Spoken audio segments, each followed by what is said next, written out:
be doing a little bit of a meal prep because in the next couple of weeks, I'm going to be kind of in and out for like soccer tournaments and soccer games and all around. So I'm prepping up to have a bunch of different kind of quick meals, freezer meals to have around for the kiddos and whatnot. Plus, there'll also be little deliciousness to make. So we're going to make some kind of chicken tenders, some ham and cheese pockets, some meatloaf balls, some apple turnovers, and then of course our little energy bites. So a good amount of everything here today. So let's start by getting our apples up and kind of stewing for our apple turnovers on here. And then we can work on our chicken tenders, getting them breaded and ready to kind of fry up for it. That way we'll freeze them down, and then whenever we need a quick, something for the kiddos, especially if we're running in and out for games or if I'm out of town, we've got some in the freezer to pull out. Assuming that the cameraman and Torin don't eat them all. They love their little chicken tenders there, but we'll have them up and ready, making a good amount of them on there. And then a little meatloaf ball. So they're just kind of like a meatball, but I'm going to do like a meatloaf flavoring to them. So it's just kind of nice to pop out. You heat them up, and then you can like serve them with ketchup or barbecue sauce. But a really great, like, quick way to get a like protein out, especially if you're on the run, and they reheat really well. But you're not committing to a whole loaf kind of pan in there. And then of course ham and cheese pockets, because everybody's had a hot pocket before, but it's essentially the same thing. I'm using some puff pastry, so part of it will go for my apple turnovers and part of it will go for little ham and cheese pockets, which I will say the little boys love. I'm going to do Gouda instead of cheddar cheese because I kind of like it. It's a little bit nicer, but that will be our base filling for those. And then I'm going to make my nut and seed kind of everything little bites because my kiddos have been asking me for more of them on there. So kind of doing a little bit of a pantry and freezer restock of some of our, extra stuff that we have laying around. I know later this week, my husband's like, oh, can we make homemade pizzas? And I was like, oh, perfect. When we do that, I'll prep up a couple little pizzas to keep in the freezer again to pull out if I'm not here because it's about to get to be busy season. It's not too busy. I'm pretty good. I have 2 days in February that I'll be gone. March is a couple of days, and April is a couple of days. Lots of traveling for soccer. Lots of going all over, Pennsylvania, Ohio, Indiana, lots all over. Yay. Hopefully it'll be nice weather when we go there, not cold. And let's get these last ones. And then we're going to just kind of stew these up with a little bit of lemon juice, brown sugar, cinnamon, a little splash of vanilla, and some brown sugar. But again, not a whole lot of our apple things because this is just going to go for some of the turnovers. So we're not making a full batch of 8 turnovers. Although I might make them mini and have maybe 8 mini ones. We'll see. We'll see when we get there.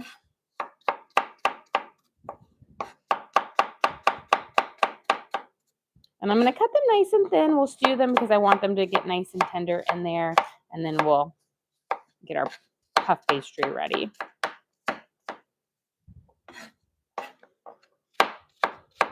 These, I know, these will not make it into a freezer. These will get eaten up right away. Apple turnovers are one of the favorites in the family. Here. So just going to do kind of a little bit of a rough chop over my slices because with an apple turnover, I don't want to have super huge pieces of apple chunks in there. But again, this is a very small batch, which is nice because then you're not cutting apples for days. Get one little apple seed out of here. Then we're going to squeeze in some fresh lemon juice. If you have apple cider, that also works wonderful. I know a splash of vanilla, about, since it's a small one, we're gonna use about a half a teaspoon. It gives this nice mellow flavor to it, which I find is lovely. And then we're gonna use a little bit of cinnamon. Nice little shake over, around a teaspoon or so.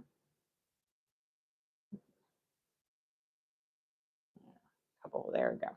It is nice and full. And then let me grab my brown sugar. Because we are using Granny Smith apples, they're pretty tart. I'm going to use about a half a cup of brown sugar because it's just 3 apples, but you want a good amount because Granny Smith apples are pretty tart. And with an apple turnover, it's not the outside base isn't the most sweet thing. We will do a slight little glaze over the top, but you want to make sure they're sufficiently sweet. We'll get that back one going, and then I'm going to add just a pat of butter in because we will be using a little bit of cornstarch to thicken it up, and the butter helps make that cornstarch, that chalky flavor go away. Get that going there. And then we can slide this guy out of the way. And let's get on to the next thing. Give us a little stir first to mix it up. That way it will all kind of cook up well. Get a nice little kind of coating. And then in just a couple minutes, those apples will start to sweat out their natural juices and start to stew up. Here we go. Okay, let's get our chicken and everything ready. I realized that I only got out 1 bowl for my dredge and I need a second bowl. We'll just get a big one. So I've got 3 good-sized chicken breasts, and we're just going to do kind of a classic, dredge for this. Nothing too, grand, I will say. Just basic, so it kind of goes with anything. And we will give about 2 cups of flour in here because we got about 3 good-sized fillets. And then for our seasoning, we're going to add in a little bit of paprika, which will give it a nice kind of amber color. I want about 1.5 teaspoons. And then we're going to use some onion powder. This is going to give a great savory flavor. I want about 1 tablespoon, so that should be about the rest of this one. And then I'm going to use a little bit of Lowry seasoned salt, which has a nice kind of savory flavor. We're going to use about 1.5 teaspoons because I'm also going to use a little bit of garlic salt in here. You got a question? Any scones left? No scones are left. They were such a hit. My parents came over and they loved them as well. And they were so good. And the little lemon glaze on them was perfect touch. We're going to add in about 1.5 teaspoons of Italian seasoning. 1.5 teaspoons of garlic salt.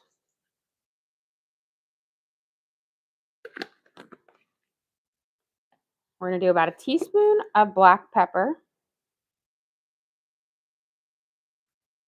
And then our last one that we're going to do on here is some Mrs. Dash's table blend. We're going to add in about 1.5 teaspoons of Mrs. Dash's table blend. Take off my lid for this. I'm going to grab a fork. We'll mix that up. And then after our first dredging, we will add in some panko breadcrumbs so that it has a nice little crunch on it when we start to fry up our chicken tenders. But let's get these mixed up well. Make sure your spices get really mixed in there. That paprika is going to give it a nice kind of reddish color to it, which when we fry it up, will give it this nice kind of amber brown, golden brown color when fried. There we go. Always use more spices than you think because you don't want bland chicken tenders. And then we're going to crack up our eggs.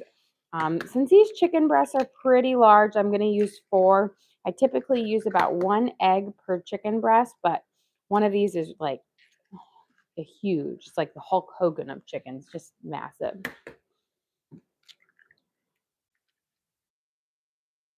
And then we're going to whip these up. So I'll poke my yolks and just whip your egg yolks into your whites until they're pretty well mixed so that you don't have any snotty, like long pieces, because you don't want those coming up in the dredge. And always err on the side of having just a bit too much, because you don't want to be in the process of dredging and then all of a sudden you run out and you've got to go get another egg and crack it, mix it up, or make some more dredge. So I always like to err on having too much. That should be just about good.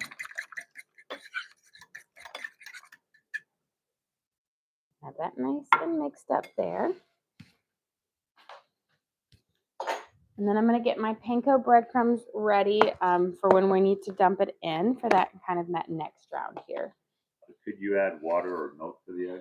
I don't like to add it because I find that it makes it too runny and it doesn't allow the, it makes it just runnier that the breading doesn't stick to it as much. So I like it to be nice and thick, so it really allows that breading to cling.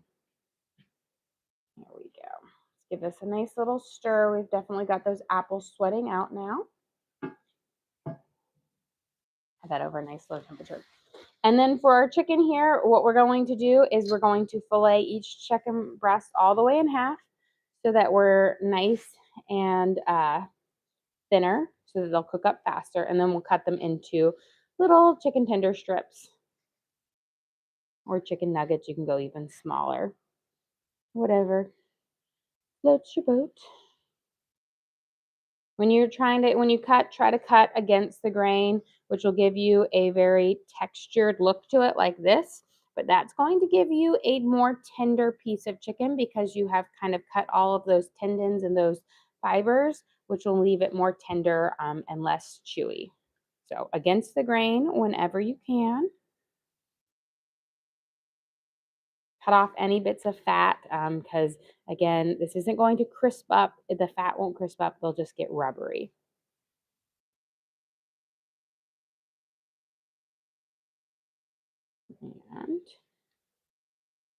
And now I'm just going to make my kind of chicken strips, chicken tenders, kind of cut where there's natural breaks in the meat, knowing that these are going to get a good size bigger with each, with the dredging.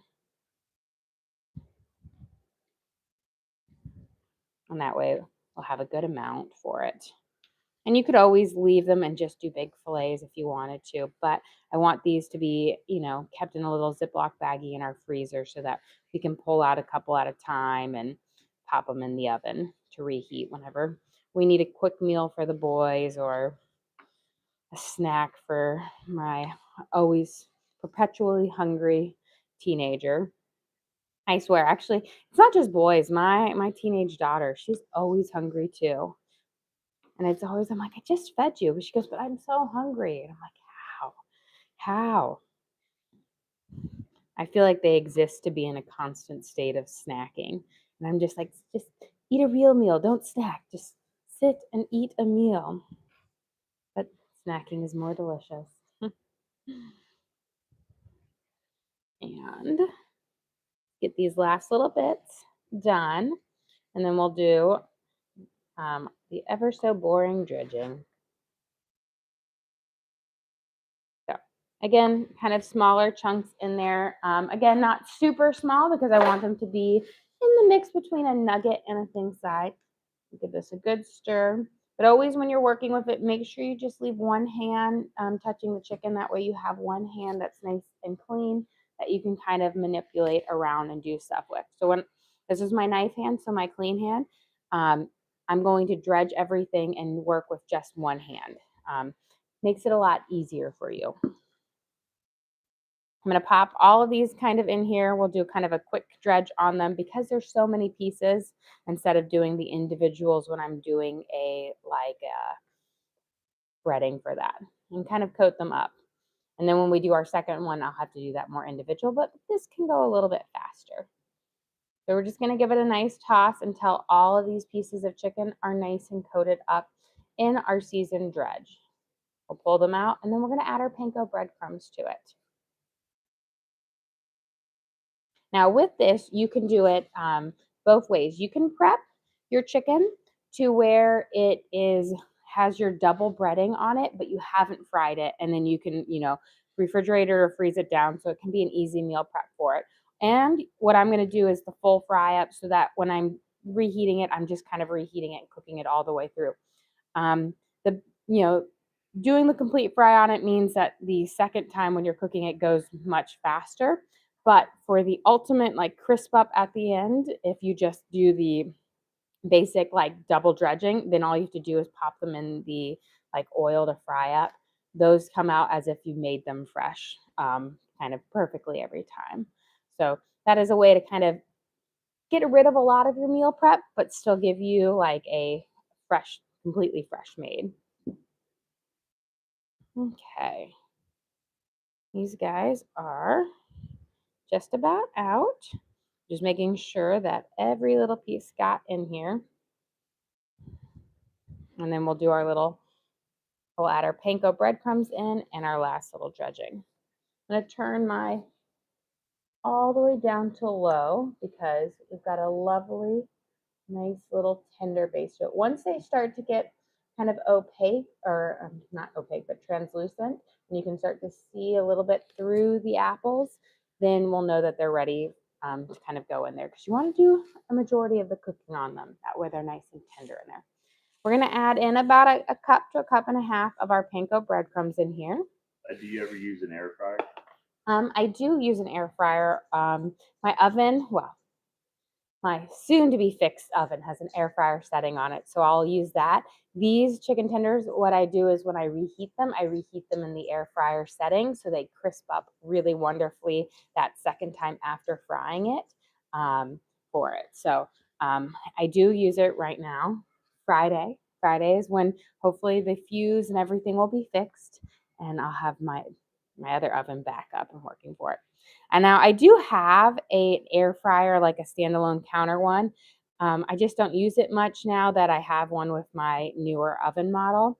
I used it a whole lot. We did a lot of air fryer meals when we were renovating the kitchen, and we had kind of turned our office into a makeshift kitchen. And that was a very long, like 5 months, very long 5 months while pregnant with our 5th kid.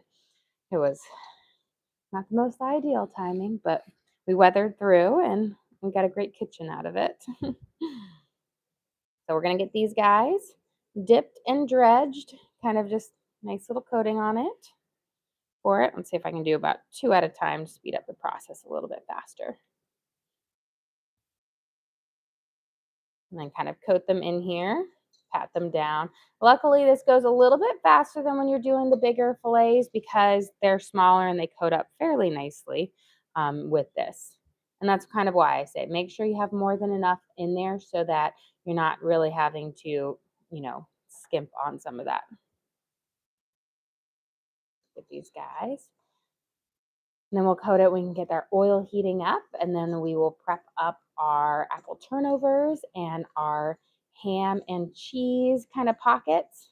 We'll make up our little meatloaf meatballs, which are delicious, but just a simple way. It's just a good way to do meatloaf that isn't committing to a giant loaf of meatloaf. So nice little pops that you can do, but they reheat well. And these guys, toss them up, nice and coated. Do you have a recipe for a homemade puff pastry? I do, but to be honest, it's a lot of work. And so I don't make homemade often because there's just, if you don't have like a butter sheeter, which I don't have because, it's one of those equipments that you don't use a lot unless you're like a pastry chef. You got to then roll out your butter really, really into sheets and then, into your pastry. And that can take a long time. And it's one of those things where I find that, your frozen pastry, like the good old, I think I'm using Pepperidge Farm, is, it's not the same as homemade, but it's a pretty darn good close, base for it, just because of how much work that goes into it. Here. Give a little bit of a push down on that one. we're almost done with these guys. Get them all dredged up.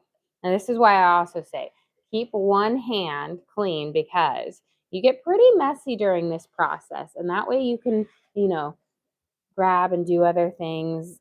Makes it a little bit easier. And you have to kind of train yourself and be kind of mentally when you're doing it. I remember the first several times I would do it, I would get so messy, and it would just be like constant running around and your hands would be just so covered in it, that you have to kind of think. And for a while I used to just hold my hand behind my back and be like, okay, I'm not going to do it, which always reminded me of my stories of my grandmother, who, so it was my momol, which is my mother's mother in Swedish, but she was left-handed and, grew up at a time where, being left-handed was not considered good. And so at school, they would tie her arm behind her back to prevent her from using it. So she would just use her right hand. And they would always, she said they would hit her hand with a ruler if she tried to use it. And I was like, well, I'm glad we progressed in that. But every time I do that, I think of her and her telling me that story, growing up. Different times. And now I feel like it's kind of in the sports world, if you're a lefty, you're considered like a real like asset, because it's harder to hit against a left-hand pitcher, or it's just a different, you're not used to it. Here we go. Here, coat these last ones up. We're going to get them in there, and then we're done with our little dredging part. Get these last little bits in here. Kind of perfect. Nice. Good thing I've got to grab my big bowl for this. Makes it a little bit easier. Get these coated out. And kind of pat them out now. Just put a little bit, fold that on there. And then I'm going to go wash my very messy hands.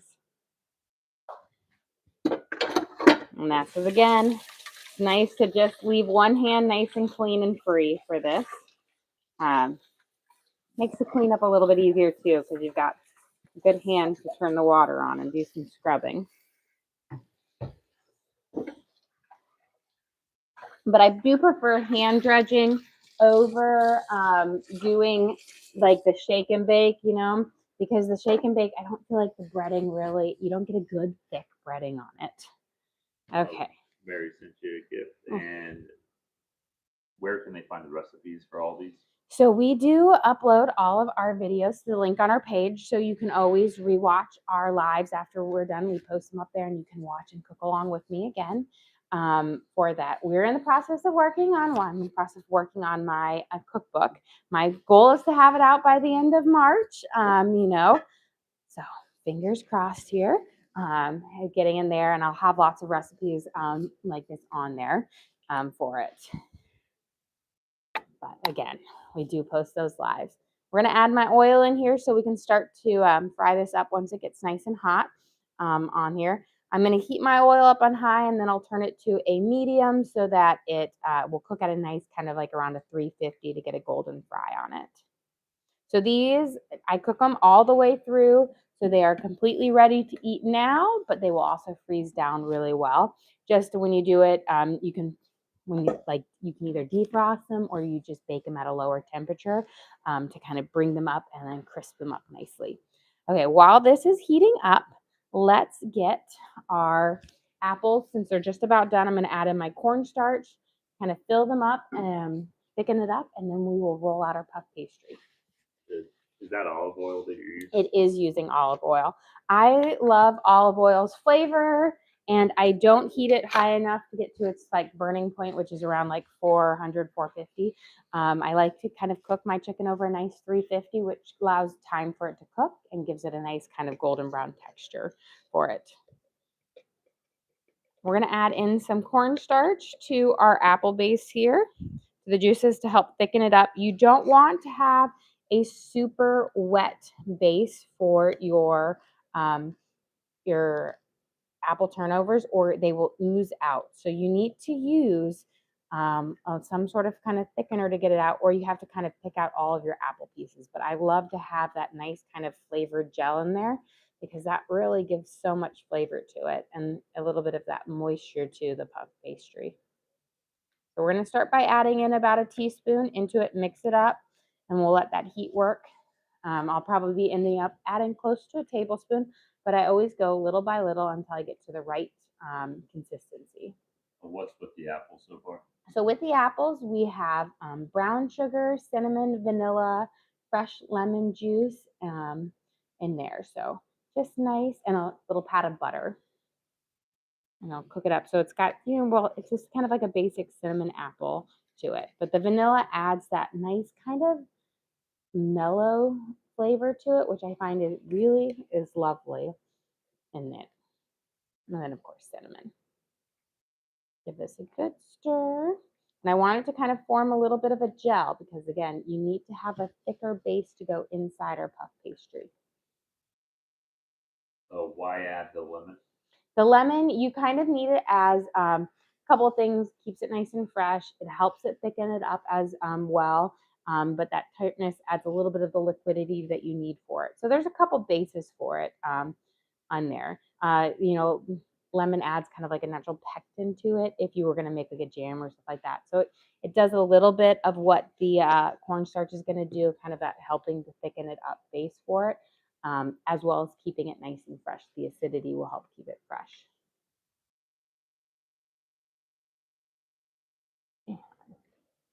But sometimes I won't use lemon juice and I will use apple cider, which gives you a stronger apple flavor, which is lovely.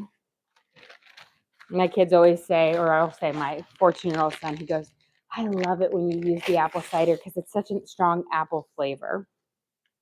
Okay, I've got my puff pastry here. We'll kind of work on them. We'll make our apple ones, and then I'm going to make my ham and cheese ones. That way they can kind of bake up. So make sure you get your puff pastry nice and thawed out for this. But you don't want it to be too, I will say, you want it to be cold, but not like room temperature. So typically like 40 minutes to an hour outside of the freezer. If it warms up too much, then it gets like mushy. We're going to roll it out a little bit thinner than what it currently is. You don't want it to be too thick because then your puff pastry is really thick. So you're almost going to roll it out like double the size. It's going to grow. Let's see if our apples, we're almost there. See if I think we should be good. Maybe a sprinkle more.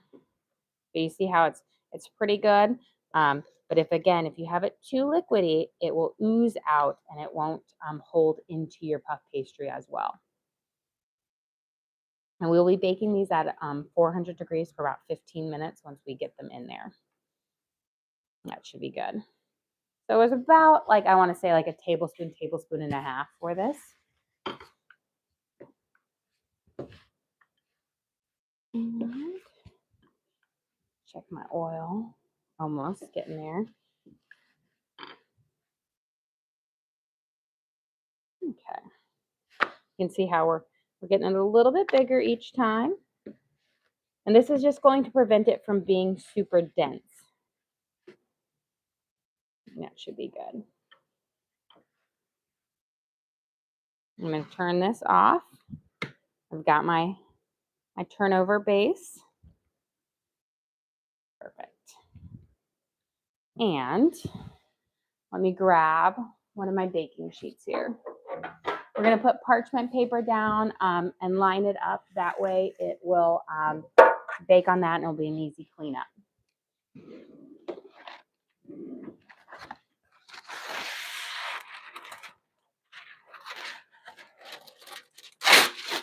Marianne, thank you. Well, thank you, Marianne. We appreciate that. I think we're getting close to the oil on there. We can make this. Let me grab my pastry cutter real quick. I'm just gonna cut this. I think I thought about doing mini ones, but we're just gonna do our bigger ones. Makes it easier. So you're gonna cut into 4 kind of squarish rectangles. Make sure they're split apart. And then just release them up. I'm going to build them on my parchment paper because if you try to build them on here and then you try to move it, it just is very difficult. But I think our chicken is nice, our oil is nice and ready for us to add in our first round of chicken. So I'm gonna get that going and then we can build these guys. So have it nice and hot. Once I drop them in, I will turn the oil down to a medium and we'll cook it over a medium temperature. But we should have a nice sizzle on it. We'll put enough chicken tenders in to where none of them are touching each other, but we've got it all kind of filled up. You just don't want to have, if they touch each other, they're not going to get as crispy. Make sure your oil is nice and hot when you get to this because you don't want to have cold oil. Cold oil won't give you a crispy chicken tender. Brenda sent you again. Well, thank you, Brenda. We appreciate that. We'll slide these guys in here and get one more in there. Again, don't crowd. No, I can slide one more. We're going to be doing a couple batches of this anyways. Yeah, question, what's the best way to make sure the chicken's cooked all the way through? Go low and slow. So I heat my oil up on high, but once I drop it in, I turn it down to about a 4, 4.5, and we cook it over that medium temperature. We'll flip it halfway through, get that golden one. But as long as you didn't leave your chicken cutlets super thick, it should cook all the way through in the time it needs on each side. So always fillet it as well. And do you like your hex-clad pans? I love my hex-clad pans. I made the switch about little over 2 years ago, and I will have to say I have not damaged any of them. They've held up, and I do a lot of cooking, and we're a big family, and I am not the most gentle on kitchen gear, and they have withstood the test of time in my house, and that means a lot. Okay, we've got our apple base here going into our little turnovers. We'll do them the cute little triangle way. So just fill up your base on one side. That way we can kind of press it around. Try not to get too much of the gel in there because again, you don't want it to seep out. I'm going to go through, I'll even this up and then we'll add a little bit more to each one. And squares are always better than rectangles because squares fold nicer. But if your rolling out game is like mine and you can never roll out a perfect square or a circle, you'll just make do with what you have. There we go. And so 3 apples for our turnovers. Turned out perfect. They were pretty small apples, so. But I always say by the time you get done with your apples, after you've peeled them and everything, they're tiny. Can you go over what you coated the chicken with? Yes. So we first made our seasoned dredge, which was we used flour, Lowry seasoned salt, onion powder, garlic salt, Italian seasoning, black pepper, and Mrs. Dash's table blend. And then once we had it, we mixed that all up. We added in some panko breadcrumbs for the second dredging. Slide this over here on there. These are our apple turnovers. I'm going to kind of turn them over. We'll seal them up with a little fork here on each side, give them their nice little edges, and then we'll give them a little bit of a slit so that they don't pop too much. But a nice little press down, and then we'll brush them with a little bit of an egg wash, which will give them that really pretty shine to it. You don't have to do the egg wash, but it does make it prettier on there, makes them nice and bakery-esque. Make sure you do try to seal these as best as you can because if they're not sealed up, you will get a little bit of leakage out from your gel.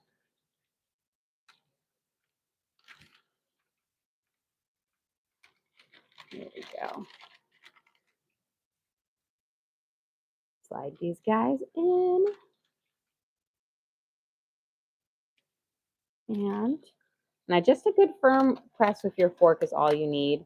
You don't need to do much else. And it's okay. I have like a little bit of seepage, but that's fine. Okay, I'm going to get a nice little sharp knife. We'll give a good little slit on the top of each one. And then let me actually grab a lame. I'll be a little bit easier with it. Where did I put it? Here it is.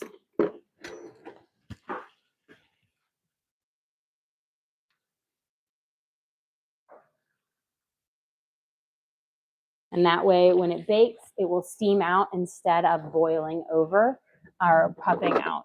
And then we're going to do a little egg wash on there with, let me grab a small bowl, a little bit of egg with a little bit of water, brush it over. And again, this is to give it a nice kind of shiny coating on the top.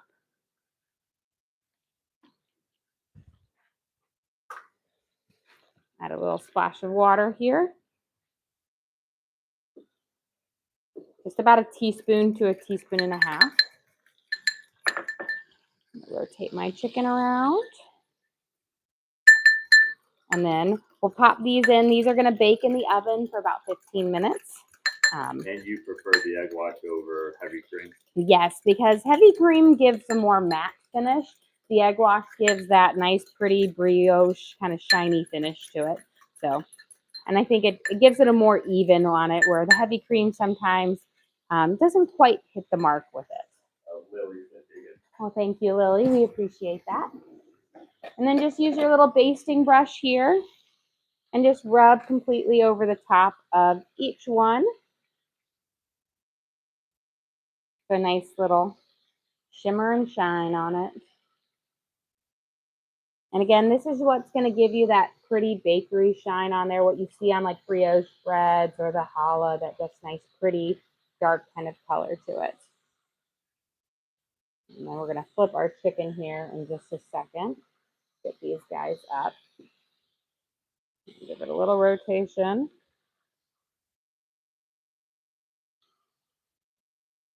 And I'll pop these in the oven. You want to bake these on the top rack. You know, you want them to get that top of that nice of your bit of your oven. I'm going to save my egg wash over there because we'll use it for our little ham pockets here in just a second. 400 degrees for 15 minutes. Set my timer here. And we'll start that. Okay, let's get our chicken turned. I'm going to grab a spatula and get these guys flipped over. Nice, beautiful, crispy edges on them. Gorgeous. There, we have a nice kind of an amber brown coloring in it from the paprika and that Lowry salt, but will be lovely.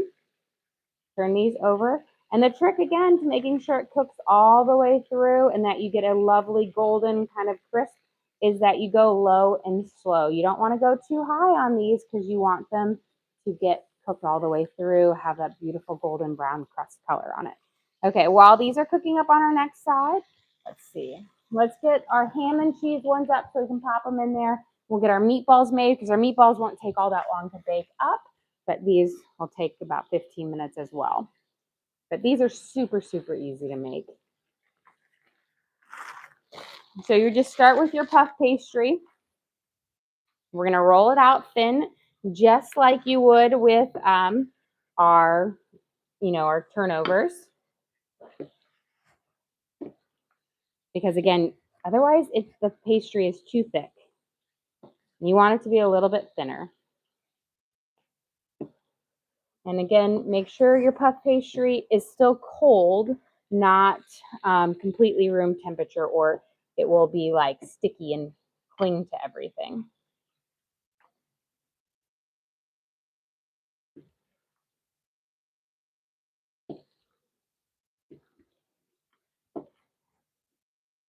There we go.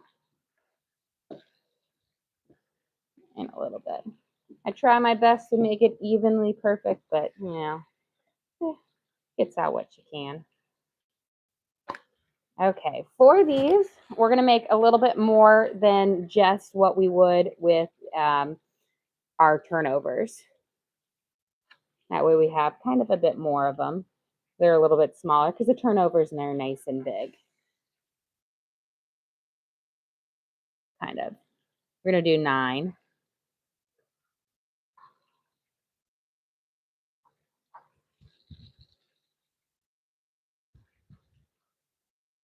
There we go. And wow, I've got some cheddar cheese in this, but let's get these, we got to get them cubed up here first. So let me take my apple base, my cutting board over here. I'm going to go dump my apple pieces, and then we're going to chop up our ham, and then we'll grate our chicken real quick for this. Brenda sent you another gift. Well, thank you, Brenda. We appreciate that a lot. I'm going to slide this out, and we'll get our chicken out here in probably a minute or two. It's getting very close for our first round on there. For our ham and cheese bits, I've got Gouda, but you could use cheddar cheese, really any cheese you like. But I like a more mellow cheese. And then I've got a little bit of ham kind of that will cube up. I'm going to keep my ham bits nice and small.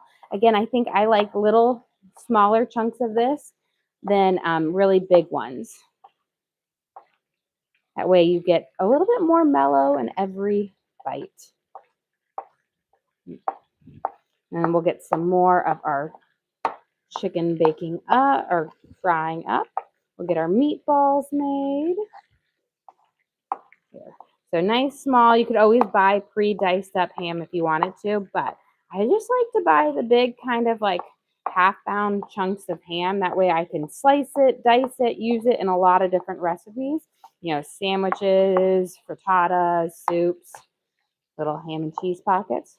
But a little bit of ham goes a long way when you dice it up. Look at that. Perfect. Now, I will say with these, you don't, where did I put my grater? You don't want to go too crazy on how much you put in the filling of it or too much cheese because it can get a little too cheesy in there sometimes from things. Now, also, if you want to scramble up eggs to make it like a breakfast pocket, add a scrambled egg in them. Amazing as well. So we're going to grate up our Gouda. Cheddar is lovely as well. And then I'm going to just take a peek real quick at our chicken here. And just take a little quick peek, see how it's cooking. Looking good. It's just about ready here for our first round. I'm going to just give it a rotation.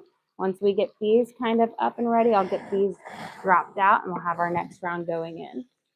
Slide those right over there. Get the last of this in here. Now, I like to grate my own cheese for this because it's going to melt a little bit nicer than pre-grated one. I'll give a little cheese tax to the cameraman. And then we're going to get these filled up in there. And then I'll grab some paper towels out for our chicken to kind of let it sit here. Sure, that's nice. I'm going to start with a little bit of kind of ham and cheese in each one. A little pack. And then I'll put the ham and then I'll kind of top it with a little bit more cheese on top because I like that cheese to completely be cased. You could always mix it up and just put it in that way, but kind of treating it like a quesadilla. And I'm just doing it on one side so that it's easier to fold and pinch up together. I'm not really doing I could do a triangle if I wanted to, but I'm just going to do little kind of rectangles, make it like a little pocket, kind of like a hot pocket.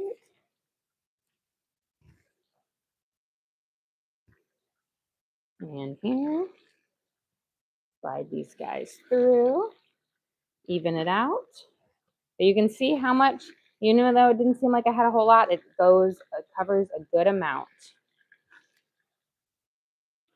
And then we're going to finish off with a little bit of cheese on every single one.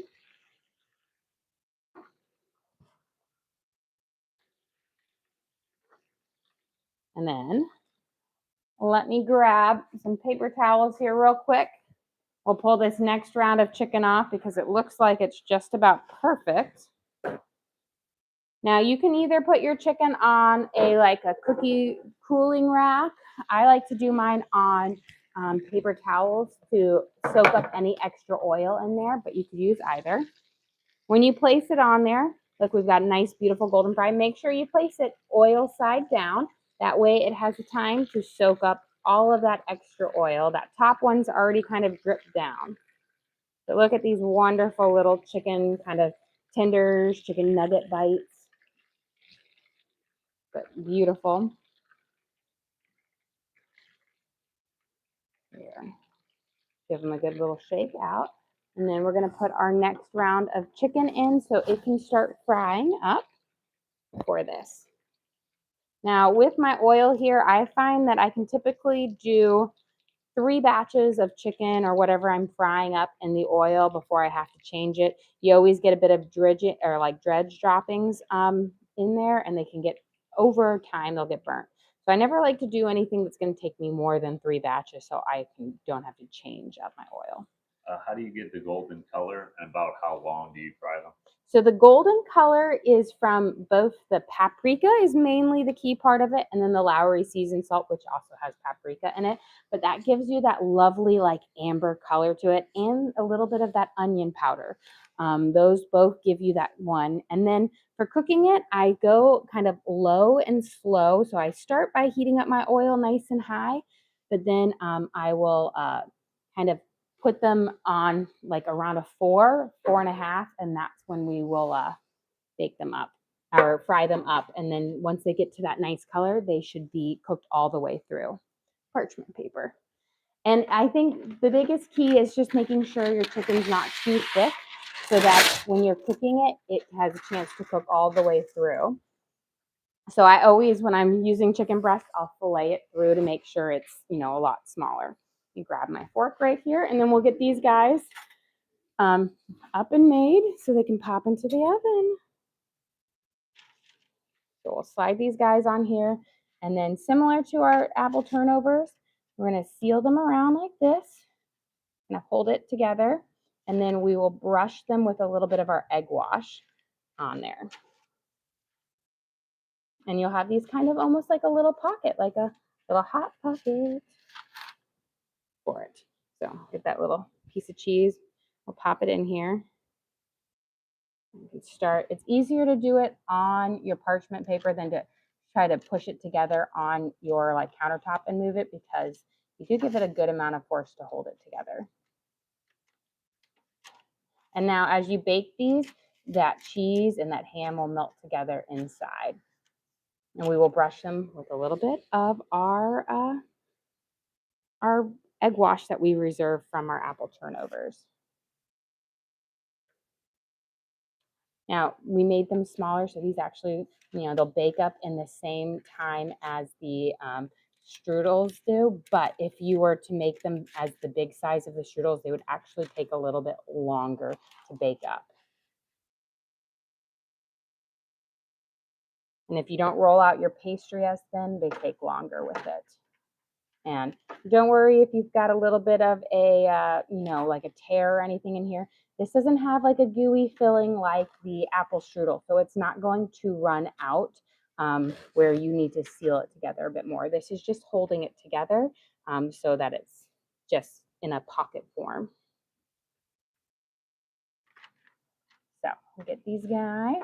But I like to roll my pastry out thin because I don't want to have a super thick pastry on there. You kind of want more filling to pastry on these ones than on the dessert ones. They can go a little bit more for that. Okay. Get these guys out there. Press around. Perfect. And who out of all your kids will eat the most of these? I would say my boys, Jack, Teddy, and Torn. Probably Torn because he's the biggest, and just by sheer size, a 14-year-old who's 6'1" is going to eat more than a 3-footer, a 2-footer. But they all love these. I will say they're so good. And it really depends like what filling I would put in them. If I did a bacon one, then I would say my girls would eat that more than my boys. Sausage would be even field. A breakfast one would be even, I think, depending on what filling. So apple turnover, put apple filling, it's going to be the cameraman. He's going to eat the most of them. Him and my 14-year-old. Although Teddy, he really does love an apple turnover. Every time I make him, he's like, oh, you made the apples, because he loves spiced apples. And I think I never quite realized his love for spiced apples until after our visit to the apple orchard. And we made so many apple dishes because we brought home like 50 pounds of apples. And I mean, that boy loves spiced apples any way you make them. Okay, we've got our cool little Hot Pockets. I'm going to use my little lame here. Got to give those nice little pretty lines on it. Again, that's just to prevent your pocket from popping. And then we'll brush with our egg wash and we'll pop these in the oven, which actually is going to be perfect timing because our turnover should be just about ready to come out here.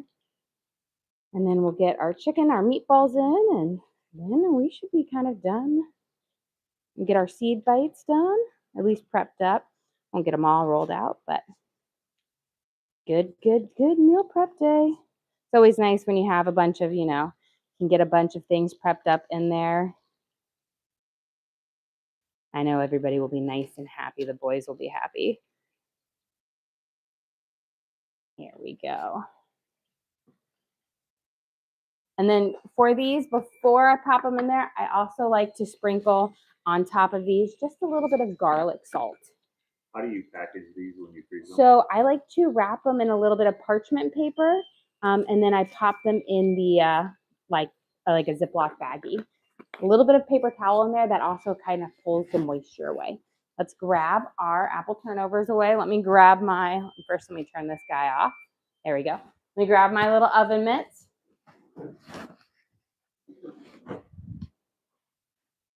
We'll get these guys on here. And then we're going to flip our chicken here in just a second. And do you know what you're doing for dinner yet? I have an idea. So we're going to start working using our butcher block, our butcher box. I can't even say that.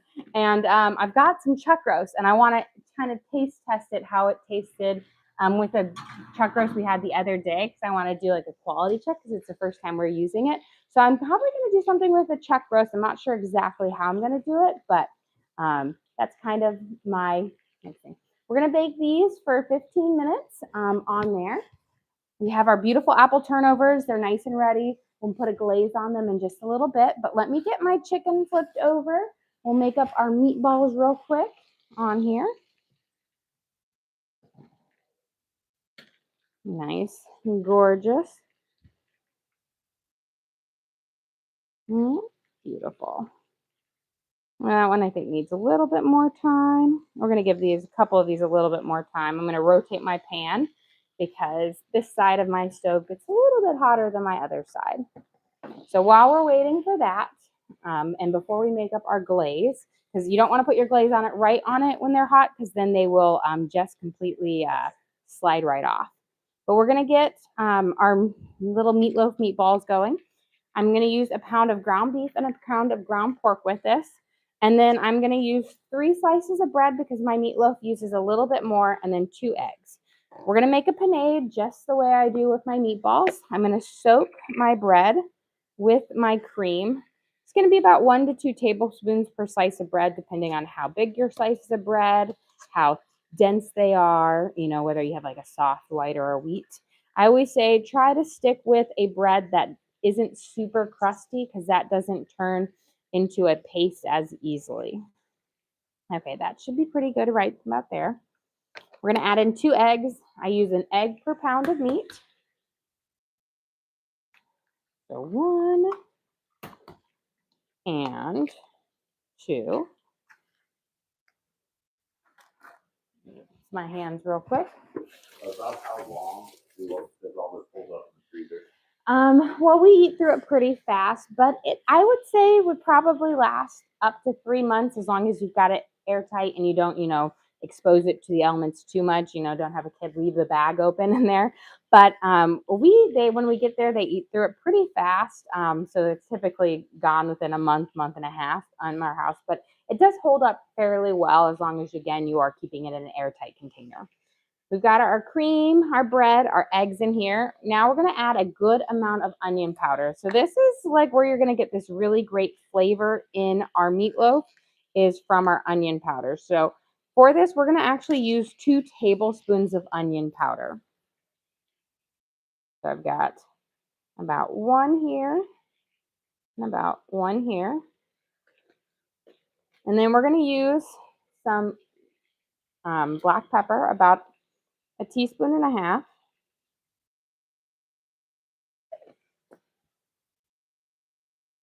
I've got some celery salt. We're going to use about a teaspoon of celery salt. There we go.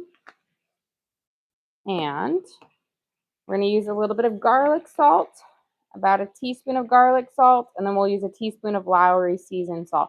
But it's kind of a very simple base to this. That way you can have it with either ketchup or barbecue sauce, whatnot to it. Makes it pretty delicious. So we're going to do about a teaspoon of, okay, and then I'm going to add one more to it. We're going to add some oregano because I do like a touch of oregano in here. About a half a teaspoon of oregano. I have a question. What do you think is the best set of pans for a home cooking set? It really depends if you're looking for a non-stick. I will say I love the HexClad, which I'm using right now for non-stick.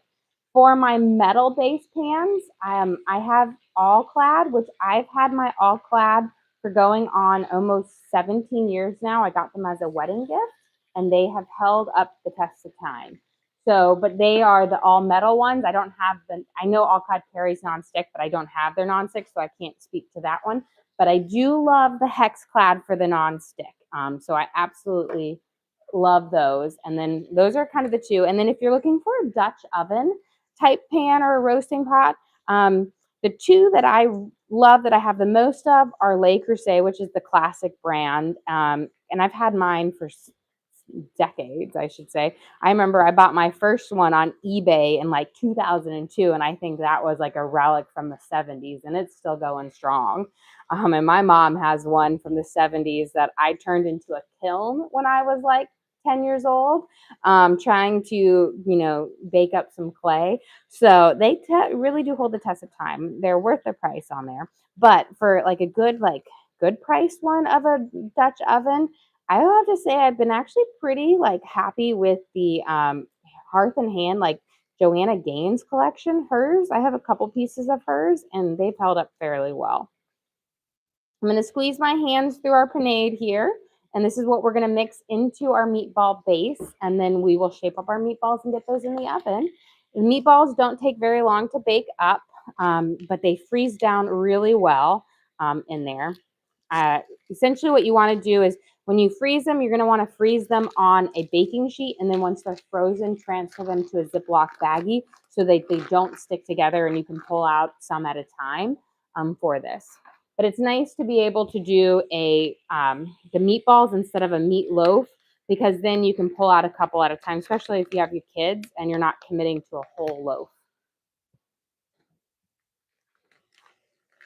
So we'll get this whipped up, shaped up. Hey, can you go over your panade one more time? So yes, so my panade for my meatloaf, which I use just one more extra slice of bread in there because meatloaf is a little bit more dense. I use 3 slices of bread, 2 eggs, and then I use garlic salt, onion powder, celery salt, Lowry seasoning salt, and black pepper, and just a little bit of oregano. So really, really simple base to it.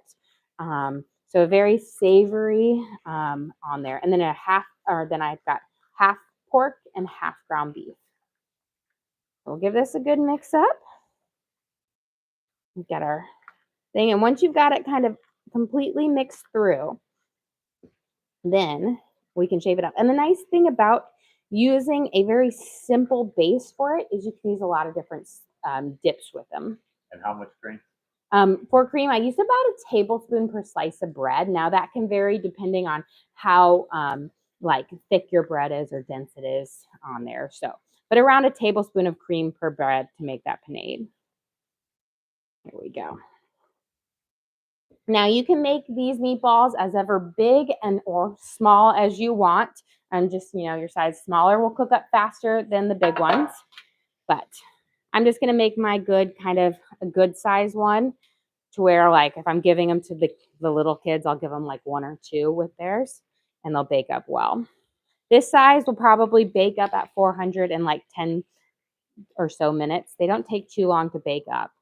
Cooks much faster than a meatloaf, which is a nice thing, and they don't dry out as much. But that's also because of the panade is really keeps your meat nice and tender, as well as that cream in there. And again, I was going to say the nice thing about having a very basic flavoring on these meatballs, just a savory one, is you could throw these in a spaghetti meatball. They don't have the Italian sausage in there, but they're basic like meatloaf meatball. But you could serve them with barbecue sauce, ketchup, a teriyaki sauce. They can go with so many different flavors, so you can really change them up. My kids just like to have a good, chunk of meat. Sometimes when I'm out and about and can't cook, it's just a great way for, if my husband has to prep up a meal fast for the boys or whatnot, or the kids. And do you know what you're doing yet for dinner? For dinner, I'm going to be I got a chuck roast thawing out from the butcher box I just got, because I know we used chuck roast in a stew yesterday, but I want to do kind of a taste test where I've got that kind of quality meat in mind with it so I can kind of judge how well it is. I think I'm going to do chuck roast bites and like kind of like a gravy with maybe mashed potatoes, and like a homemade bread tonight.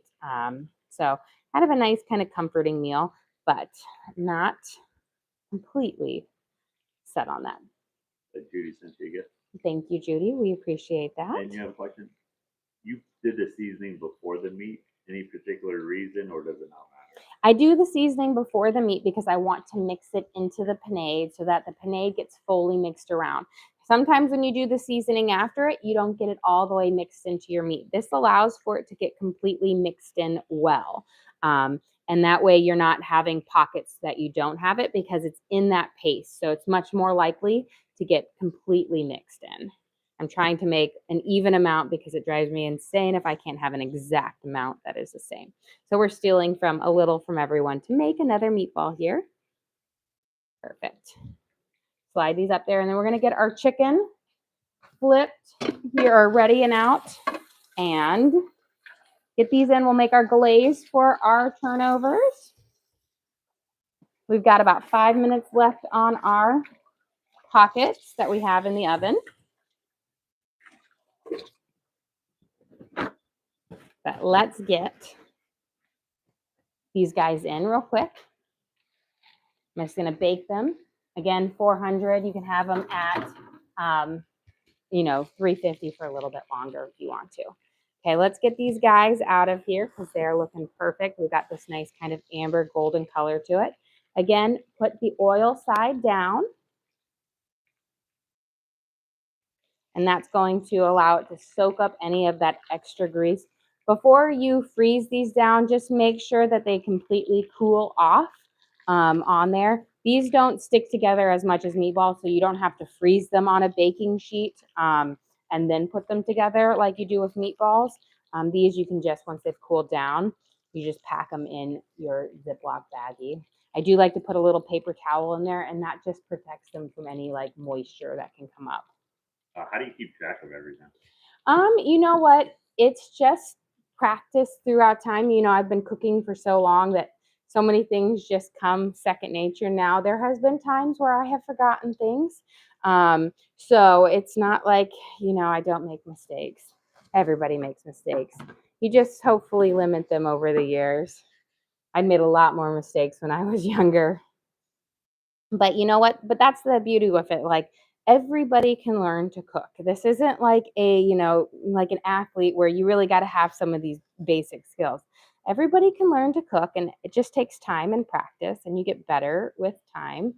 and and work on it. I started cooking when I was in middle school. And I started taking over cooking family dinners. And then I cooked all through college. I was like the crazy kid in college in the dorm room that I always said I had like my illegal kitchen because I had, like a toaster oven, which you weren't allowed to have, and a skillet, like an electric skillet, a hot plate, all of those things. But I made all these delicious meals in my dorm room for my friends and I on there. Because, dorm food isn't the best. There we go. Let's get that up. Let me grab, did I set my powdered sugar out? Let me grab my powdered sugar real quick so we can make our glaze to go on our pockets because they should have cooled off by now. You need them just to be warm when you dress them over because if you put them on when they're super hot, it will slide completely off. So we've got our apple turnovers right here, and they have that lovely apple filling in them with cinnamon, a little bit of vanilla on there. And we're going to just make a lovely little glaze to dress over the top to add just a little bit of sweetness. Where do you get your aprons from? These are from Headley and Bennett. I started trying them out last year and I love them. Now I will say I am a bargain person and they do these mystery boxes where you can get 3 of them for essentially the price of 1 apron. And that's kind of what I do.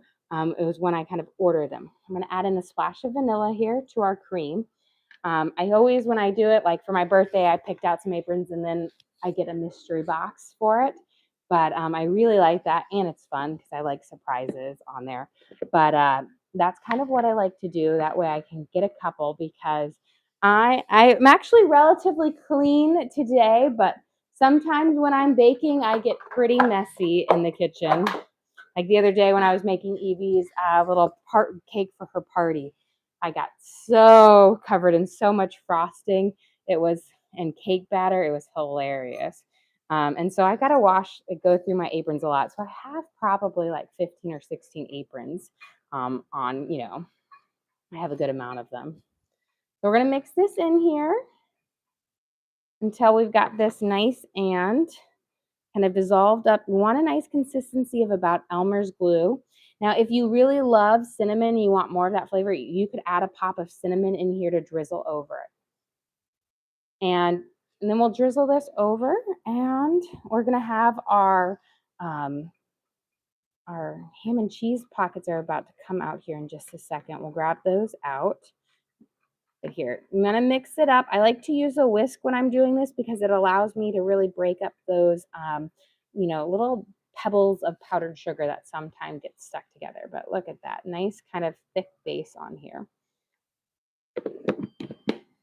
Okay, and we'll be able to drizzle that over.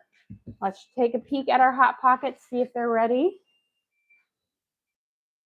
They're looking mighty fine. And I'm going to slide my meatballs up, and we'll let those finish cooking. But look at these beautiful Hot Pockets right here. Aren't they gorgeous? I'll slide them down right here. But they're just kind of almost like a little perfect little bite-sized things for the kiddos. There you've got your Gouda, your chunks of ham in there. And then we brush them with the egg wash. And then, of course, a little bit of garlic salt, which kind of seasons up that pastry just wonderfully. Okay, let's give a little drizzle over our apples. And I would keep wanting to say apple strudels. These are apple turnovers. Very similar, guys. A nice little drizzle over. Adds a little bit of extra sweetness to it because, again, that puff pastry, you can go savory or sweet with it, which is really, really nice, especially if you don't want to commit to, 8 turnovers or a whole bunch of pockets. Kind of perfect to do a little bit of both. Beautiful. Perfect. So we've got our lovely glaze over these. Let's check on our chicken here. See if we're ready to flip over. Just a little bit longer on there.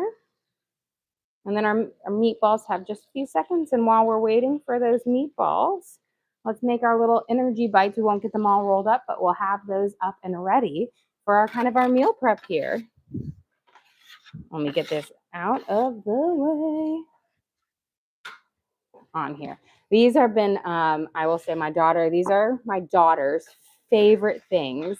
And they're so simple to make. And they're just full of nuts. Oh, you know what? I forgot all my little seeds outside. So I might have to take a pause on them. Well, I might run out and grab them in just a second.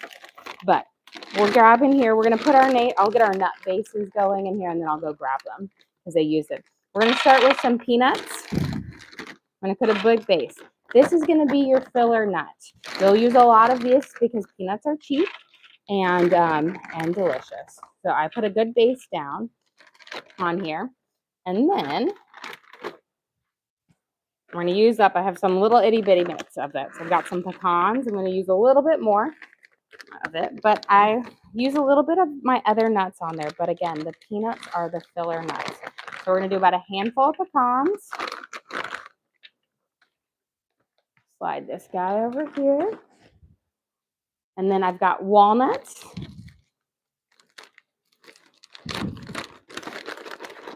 I'm going to do a handful of walnuts.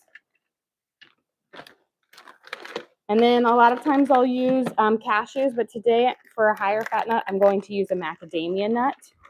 And I'm using the baking macadamia nut, which means they don't have any salt on them. But my peanuts are my salted ones because I do like a touch of that on there. So we're going to add in our macadamia nuts. I've got some sunflower seeds.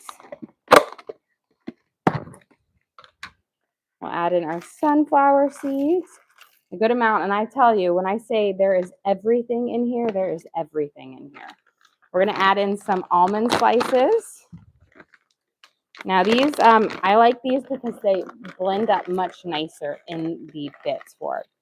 A good amount of this. This adds a good kind of dry bulk nut base to it. Let me check my chicken real quick. See how we're looking here.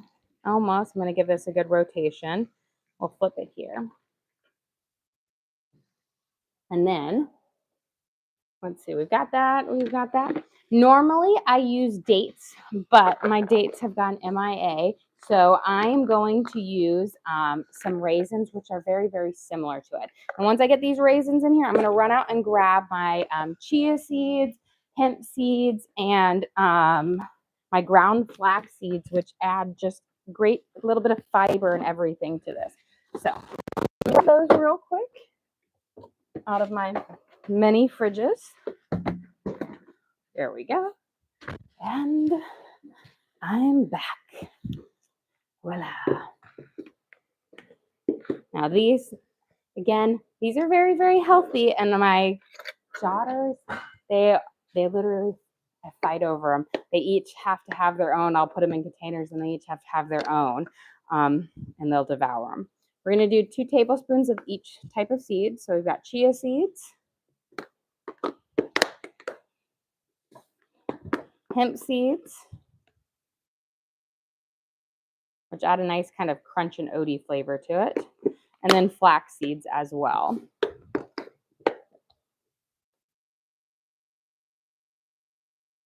There. And then we're going to add in a nice scoop of peanut butter and honey, and we'll blend them up together for this. We slide this over here since we don't need all of this in our way, but let me check before we get those blended. Let me flip these guys over here because I got our next round of chicken tenders. Flipping them. Beautiful. Now also when you're frying chicken, they're going to be lighter when you first flip them over, but as they cool and they dry out, they actually get slightly darker in color. So don't keep frying them because you're trying to get them to a darker color. Trust the process that they will darken up a little bit more when you have turned them out. And then for it, we're going to use honey and peanut butter. I like to use this crunchy peanut butter because it adds a little bit thing. This is where you want to use a healthy peanut butter, not like your Jif or whatnot, because the Jif is just too sweet for it, and you want these more natural flavors with it. You're going to use a good amount of peanut butter in here. This is kind of be that bulk that holds and everything together if it wants to go back in there. So they're like a nut and seed and everything. And then hopefully once I have these blended up, we'll have our meatballs ready and everything. And then we want a good amount of honey to kind of go over the top of this, kind of sweeten it up. So I'm going to say we're going to use around like 1/4 of a cup or so, but a good amount.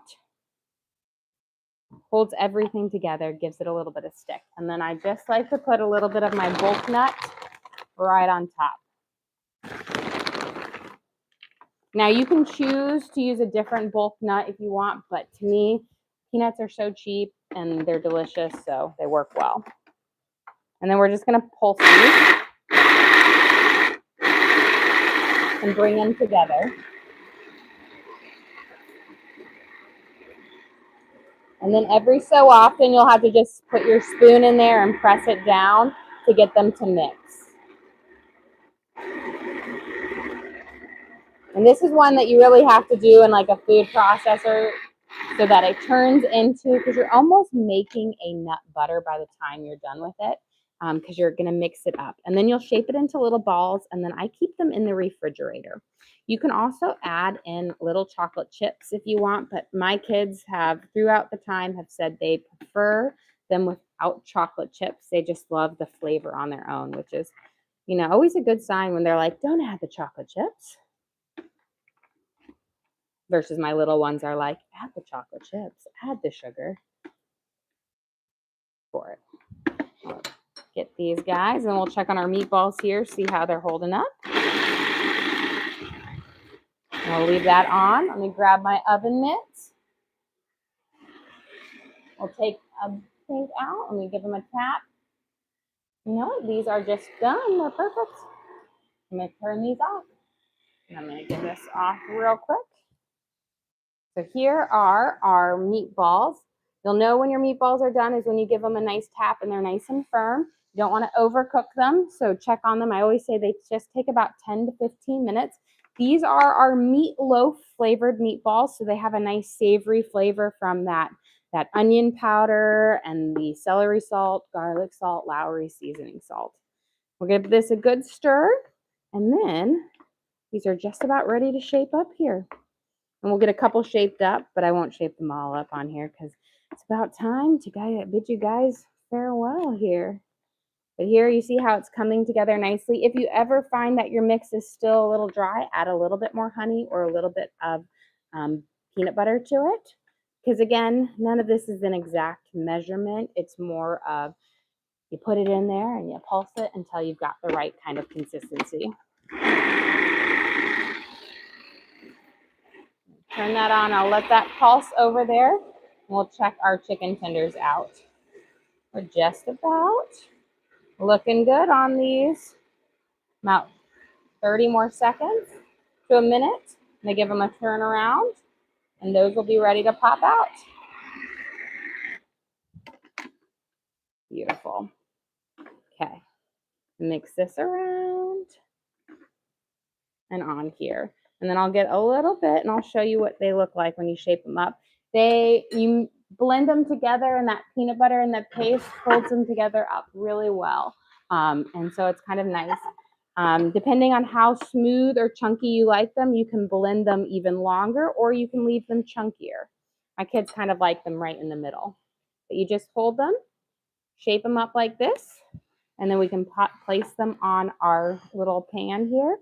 And then I keep them in the refrigerator for them because I like them cold, but you can definitely also just keep them out on the counter for a couple of days as well. But the nice cold refreshing bite of them just is wonderful. So we'll get a few of these shaped up so you can see. You can make them smaller or bigger. My kids kind of like this size perfectly on there. But it's great. It's full of these like nuts and seeds and everything for it. Okay. Well, guys, let me get my hands washed up here and we'll do a little walkthrough of our little lunch here because I think our chicken tenders are ready to come off here. So let me slide these guys off. Nice, beautiful golden fry on them. So get our last round off on there, but these are looking pretty amazing. These, we just did a really simple seasoning on them with our garlic salt, onion powder, pepper, that amber color is from the paprika, and we have some a little bit of Italian seasoning in here and some Mrs. Dash's table blend. But let me slide this, and then we'll get all of these running out of spaces. One last one to go on here. Again, there we go. Perfect. Okay. Now, I said we made a feast, quite the feast here, to save up. So let's get all of these guys out here. And that way we are ready to kind of show everything. And we've got our first round right up here. Okay, so today we prepped up our mini Hot Pockets here for this. So we've got these. These are made with our Gouda diced ham. We brush with egg wash and sprinkle with a little garlic salt, but they are amazing. They're perfect for little kids or whatnot to kind of have a snack. We have our meatloaf meatballs, which are full of, we got ground pork, ground beef. We made a lovely panade using egg, milk, or cream, and bread, and then our seasonings of onion powder, garlic salt, celery salt, seasoning there. We have our homemade chicken tenders that we did a nice crispy panko breadcrumbing or breading on it with our Italian seasoning, a little bit of Mrs. Dash's everything blend. With the rest of our puff pastry, we made our apple turnovers with our Granny Smith apples in it and a lovely vanilla glaze on it. And then we kind of finished it off with our little energy bites, which we are rolling up right now. These are chock full of every nut and seed you can imagine, from peanuts, macadamia nuts, walnuts, pecans, chia seeds, hemp seeds, flax seeds, everything under the sun, peanut butter and honey, but are so delicious. My kids love them. Well, guys, thank you so much for joining us here. Don't forget to like and subscribe. I try to do live cooking shows every single day, kind of show you what we're making for our family and hopefully teach you guys something along the way. We do upload all of our videos to the link on our page. So if you ever want to recreate and do a meal prep like this one day, you can definitely go and rewatch this and cook along with me again. We also have a link to our Amazon storefront that has all of our different kitchen gear and gadgets. I've got my food processor, my hex cut pans, knives, cutting boards, all the different things that I use in the kitchen I have in there for you guys to check out. But again, guys, thank you so much.